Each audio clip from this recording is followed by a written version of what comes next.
हुक्म ने इतवार को सुबह 11 बजे जगतियाल जिले में धर्मपुरी ईवीएम स्ट्रांग रूम को खोला। ओहदेदारों ने मालिया मंडल नौकापल्ली बीआर के कॉलेज में ईवीएम स्ट्रांग रूम के ताले तोड़ दिए।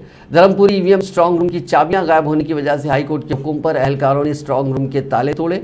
जगतियाल जिला कलेक्टर यास्मीन बादशाह और इंतखाबी मुबस्सिर अविनाश कुमार दोबारा गिनती की जांच कर रहे हैं। कांग्रेस उम्मीदवार अब्दुरी लक्ष्मण कुमार ने हाईकोर्ट में अर्जी दाखिल की थी कि धर्मपुरी इंतखाबात में डाले गए वोटों और डिक्लेयर्ड वोटों में ऐलान करदा वोटों में फर्क है। हाईकोर्ट के हुक्म के मुताबिक इलेक्शन हुकाम कागजात स्कैन करके रिपोर्ट देंगे। 26 अप्रैल को हाईकोर्ट में रिपोर्ट पेश किए जाने का इम्कान है, लेकिन सरकारी रिपोर्ट में 17C फॉर्म अहम होंगे। 17C फॉर्म में दर्ज वोटों की तादाद और ईवीएम में दर्ज वोटों की तादाद होती है। इन दोनों को टैली किया जाएगा और देखा जाएगा कि क्या इन दोनों में मौजूद नंबर्स सेम है।